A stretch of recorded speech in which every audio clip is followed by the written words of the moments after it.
I adapted Inscryption into a 2-player card game where you battle your opponent using creature cards. This is the beginner guide for the Cryptic Crafter Inscryption board game, which can be purchased at crypticcrafter.com. Each player has 2 lives signified by candles. If you score 5 points against your opponent, they blow out one of their candles. If you score 5 points twice, they blow out their second candle and lose the game. But even in death, that player creates a death card, which can be played with in all future games. To set up the game, roll out the playmat. These are player 1's personal card spaces, and these are player 2's. This is where the game takes place, with 4 card spaces for each player to use. Off to the side are the shared card piles for additional cards. And here in the middle is an arrow to signify the order your cards take action. Deal each player 10 squirrels into their squirrel space. Place the item, swap, upgrade, and smoke cards in their spots. The card backs have a matching symbol, and the remaining cards can be placed in the draw pile. Place the scale to the left, the tooth counter on the 0 space. The bell goes next to this, 2 candles for each player, and don't forget to turn them on. The bone and heart tokens can be placed anywhere for easy access, and I like to give each player a lid to store their tokens throughout the game. And finally, each player gets a sigil reference guide for quick reference to important rules. So let's talk about the cards. This is a stoat card. The number in its bottom left is its attack value, in this case 1. The number in the bottom right, its health, 3. And in the top right is how much the card costs to play. Here it's 1 blood. Let's have a look at another card, an adder. Its attack is 1, its health is 1, its cost is 2 blood, but this one has a special symbol in the middle called a sigil. A sigil is a special effect that some cards have. The sigil is called the Touch of Death. Any bite from this adder will be lethal. For all the juicy details, check out the full rulebook or your sigil reference guide. Another creature's joined our caravan, the coyote, with 2 attack, 1 health, and a 4 bone cost. I'll tell you more about blood and bones in a minute. And finally, a squirrel. They're different to all these other cards because they have no cost. There's 10 in the pile, but both players have unlimited squirrels at their disposal. Now we know what the cards are, we can choose what we want to play with. When you're just starting out, don't worry too much about the sigils. Just focus on having a wide selection of 1 blood, 2 blood, and bone cards. To choose your cards, it's a little bit of strategy and a little bit of randomness. Flip over 3 cards from the draw pile, and choose whichever you like the look of. I'll go for this one. Your opponent has the second choice, so they'll choose the next best thing. And then the third card is put aside. Keep dealing out 3 cards and selecting 1 each until both players have 10 cards. And this is where the whole process gets flipped on its head. Flip over 3 more cards, and now your opponent has the first choice, and you get the second choice. Keep going until you have 20 cards total. Give them a quick shuffle and pop them on your personal draw pile. These are the cards you'll play with for the rest of the game. In this video, I'll show you an example of one of the rounds in this game, and I'll explain all the mechanics as I go along. On the first turn, I pick up 3 random creature cards and 1 squirrel. On any turn, you can play as many or as few cards as you like. Now, I don't want to do nothing, so let's look through these cards. Right now there's only one thing I can do, which is play the squirrel. The squirrel has no cost, so I can place it in any of the 4 paw spots in front of me. In my hand I have a 1 blood, a 2 blood, and a 2 bone card. To be able to play a blood card, I need to permanently kill or sacrifice one of my cards. The card I'm sacrificing must already be in play on my side of the playmat. Each card sacrificed is only worth 1 blood, regardless of what creature it is. Right now I have 2 choices. I could just end my turn now, but my squirrel does no damage, so instead I'm going to sacrifice the squirrel and play my stoat.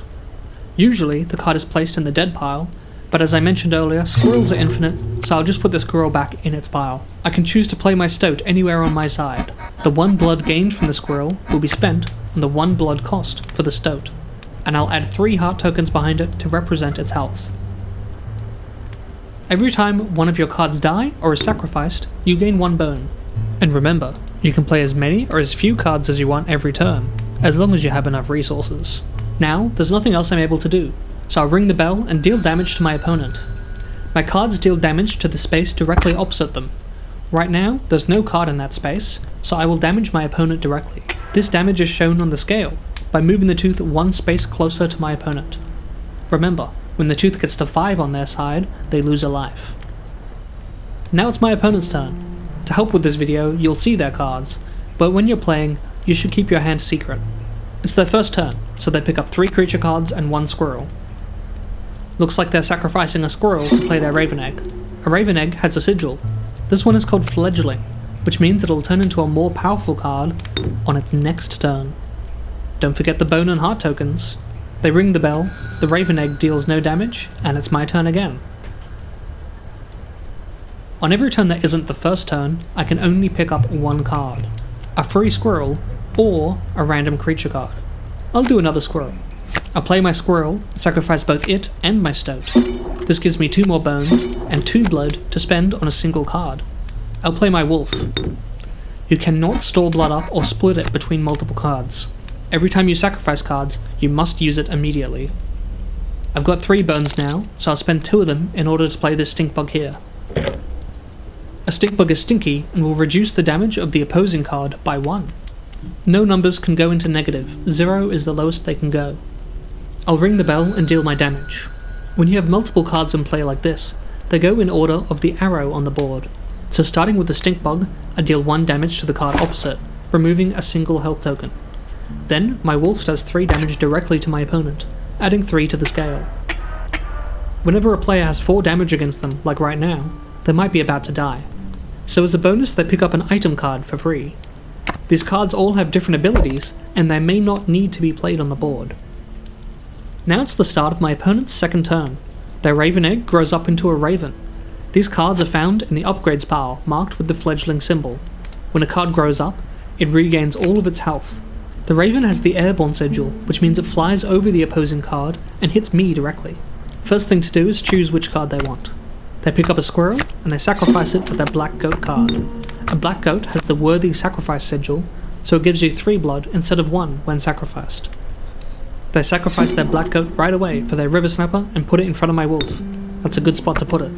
And it looks like they're also using their boulder. It doesn't do anything, but it does block my attacks to that space. They ring the bell, and the raven flies over my stink bug to attack me directly. Usually it would do 2 damage, but my stink bug reduces that to 1 damage. And the river snapper does a single damage to my wolf. Now, I'm only 2 points away from winning this battle, but I have no more cards in my hand. Once a card is played on the board, it cannot be moved from its position. I could go the safe route and pick up a squirrel, but I have no immediate use for that. So I'm going to try my luck with a random creature card and... Yes! It's the field mice! That will do the damage I need it to do. Because I know I only need 2 damage to win, it's safe for me to sacrifice the stink bug and the wolf to play the field mice in this empty spot. Don't forget the 2 bones. When I play the field mice, this sigil will immediately give me a copy of its card. I look through the swaps pile until I find that. I ring the bell, deal the 2 damage, and that's it. I've won this round. I did pretty well this round. Sometimes a round might be quite short like this, and other times the scale will go back and forth for several turns. Now, at the end of a round, a few things happen. First, let's extinguish one of their candles. All the cards in our hand and all the bones are kept for the next round. In this case, only the field mice are kept. All cards in play on the board are removed into the dead pile for each player. However, they do not die, no bones are awarded, and any cards with the unkillable sigil are removed from play. Both players draw 3 additional cards from their decks and 1 squirrel. The losing player also receives a special card called the Greater Smoke. The damage scale is reset to 0, and the next round begins, with the losing player going first. Great! I'm sure you can see by now generally how the game is played. There's so many different combinations of cards and ways to counter your opponent that it's impossible to show everything here. There's just a few extra notes that are worth mentioning, along with my favourite part, what happens at the end of the game. On the first turn for both players, in all rounds, the maximum damage you can deal is 3. You're allowed to play more cards if you'd like, but only 3 damage will be counted. This is to stop players being killed before they've had a chance to defend themselves. If a card only has 1 health left, but the opponent deals more than 1 damage, the excess damage is ignored. That excess damage is often called overdamage and is not used in this game. There are only 3 ways to remove a card once it's been played. You can sacrifice it, it can be killed by your opponent, or the round can end. You cannot sacrifice a card for no reason. You must be spending the blood on a new card in order to sacrifice it. Cards with a grey background, like these, are not alive, like a regular card. They cannot be sacrificed, and they're stuck on your board until your opponent kills them or the round ends. This can be a blessing and a curse. Sigils will activate their effects at different times. It's generally self-explanatory, but this information can be found on your sigil reference guide. For example, the Stinky Sigil is always active, the Sprinter Sigil only activates after your cards have attacked, and the Fledgling Sigil is only active at the start of your next turn. Cards can also have multiple sigils, which can get pretty interesting. And now, my favourite part, death cards. Death cards are custom, powerful cards that are included in all future games played. It's a great way for a player to leave their mark on the game and create some really fun characters. There are 5 blank cards included with the game, and death cards are drawn on the included card sleeves. You can add more or less blank cards to the deck to adjust how likely it is to find one. I'd recommend starting with 2 to keep them rare. To play with a death card, if either player chooses a blank card, shuffle all the death card sleeves ever made and pick one at random. Show both players what this card is. Place the card sleeve to the side and shuffle the blank card into your deck. Do not sleeve this card right now. It will be obvious which card is the death card and may give an unfair advantage to either player. When you pick up the blank card, wait until you play it to add the sleeve and reveal to your opponent the death card. But how do I make a death card, I hear you saying? Well, you place the blank card inside a new card sleeve and draw on it with the included death card permanent marker. To select the stats for the card, you shuffle the losing player's dead card pile from the game and reveal 3 cards.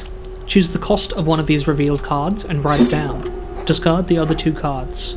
Now reveal 3 more cards, and from one of these we'll use the power and help numbers. And finally, 3 more cards and you can pick a sigil. Now draw a portrait and give your creation a name. If the losing player has less than 9 cards in their death card pile, add random cards from their draw pile until there are at least 9 cards. That's about it. All these rules, with even more detail, are in the rulebook, so if you're ever stuck, refer to that.